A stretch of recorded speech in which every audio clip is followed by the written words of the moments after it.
గుంటూరు ప్రభుత్వాసుపత్రి దగ్గర ఉద్రిక్తత నెలకొంది. ఎలుకలు కొరికి శిశువు మరణించిన ఘటనపై విమర్శలు రావడంతో రాష్ట్ర మంత్రులు హుటాహుటిన ఆసుపత్రికి వచ్చారు.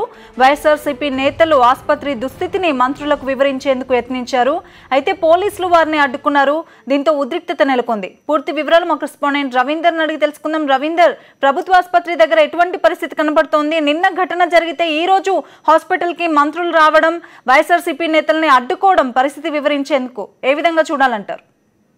ప్రభుత్వ ఆసుపత్రి దగ్గర ప్రస్తుతం కూడా పెద్ద ఎత్తున ఉద్రిక్తత నెలకొని ఉంది తరంగానే. ఎందుకంటే ఇక్కడ నిన్న జరిగిన ఘటన ఏదైతే ఉందో అమానుషమైన ఘటన, పసివాడి ప్రాణాన్ని ఎలుకలు కొరికి చంపేయటం వంటి ఘటన సంబంధించి రాష్ట్ర వ్యాప్తంగా నిరసన వెలువెత్తుతున్న నేపథ్యంలో మంత్రులు రాత్రి కూడా ఇక్కడ రావడం జరిగింది. అప్పటికప్పుడు శానిటేషన్ కాంట్రాక్టును రద్దు చేస్తున్నట్టుగా మంత్రి కామినేని శ్రీనివాసరావు ప్రకటించారు. తర్వాత మంత్రి పుల్లారావుతో పాటు గల్లా జయదేవ్ వచ్చారు. ప్రస్తుతం కూడా ఇదే ఇష్యూ మీద మిగతా ప్రజా సంఘాలు, ప్రతిపక్ష పార్టీలతో సహా అన్ని కూడా పెద్ద ఎత్తున ఆందోళన చేస్తున్నాయి. దీంతో గుంటూరు గవర్నమెంట్ ప్రభుత్వ ఆసుపత్రి దగ్గర ఉద్రిక్తత నెలకొంది. అయితే ఎలాంటి ఇబ్బంది లేకుండా ఉండేదానికోసం అని చెప్పి ముందుగా మంత్రులు మళ్ళీ ఇంకొకసారి ఇక్కడ రావడం జరిగింది. అయితే ఇక్కడ ఉన్న వైఎస్ఆర్ కాంగ్రెస్ పార్టీ సంబంధించిన నేతలు వంగవీటి రంగంతో పాటు టైల్ ఆపరేటి అట్లాగే మేరుగు నాగార్జున వీరందరూ కూడా ఆ మంత్రులను కలిసి తమ ఇక్కడ ప్రభుత్వ ఆసుపత్రిలో నెలకొన్న ఇబ్బందులు, సమస్యల గురించి విన్నవించేందుకు ప్రయత్నం చేస్తున్నారు. అయితే పోలీసులు మాత్రం వారిని అడ్డుకుంటున్నారు. ఇటు పరిస్థితుల్లో కూడా మంత్రులను కలిసేందుకు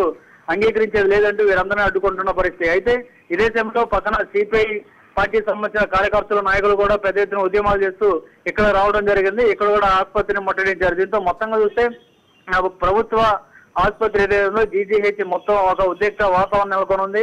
ఇటు ప్రజా సంఘాల నాయకులు, పార్టీలతో పాటు ఇతర అన్ని వర్గాల ప్రజలు ఇక్కడ చేరుకొని నిన్న జరిగిన అమానుష ఘటనకు సంబంధించి పెద్ద ఎత్తున నిరసన వ్యక్తం చేస్తుండటంతో ఒక రకమైన ఉద్రిక్తత నెలకొంది. ప్రస్తుతానికైతే బాబుకు సంబంధించి ఈ రోజు సాయంత్రం పోస్ట్ మార్టం నిర్వహించే అవకాశం ఉంది. తర్వాత తల్లిదండ్రులకు అప్పగిస్తారు, మళ్ళీ తిరిగి పంపించే అవకాశం కనిపిస్తుంది. అయితే ఈ రోజు ఈ ఘటనకు సంబంధించి మాత్రం ప్రభుత్వం ఇప్పటికే శానిటేషన్ కాంట్రాక్ట్ ని రద్దు చేసింది. కానీ ఇక్కడ అసలైన బాధ్యులు ఎవరైతే ఉన్నారో వారి మీద చర్యలుగా మాత్రం ఇంకా ఉపేక్షించడం లేదు. కేవలం ఒక కమిటీని వేసాం, కమిటీ నివేదిక వచ్చిన తర్వాత ఎవరు బాధ్యులు అనేది గుర్తించి వారి మీద చర్యలు తీసుకుంటామంటూ చెప్తున్నారే తప్ప ఇప్పటికి కూడా ఘటన జరిగి దాదాపు 24 గంటలు అవుతుంది. ఇంతవరకు కూడా ఎవరిని కూడా అధికారికంగా ఇంతవరకు ప్రాథమికంగా కూడా గుర్తించని పరిస్థితి అయితే ఇక్కడ నెలకొంది. ఈ నేపథ్యంలోనే మిగతా అన్ని రాజకీయ పార్టీలు, ప్రజా సంఘాలు పెద్ద ఎత్తున ఇక్కడ ఆసుపత్రిని ముట్టడించాయి. తరంగానే అయితే రవీందర్, ఇంకా మినిస్టర్స్ అంతా కూడా అక్కడ హాస్పిటల్లోనే ఉన్నారా?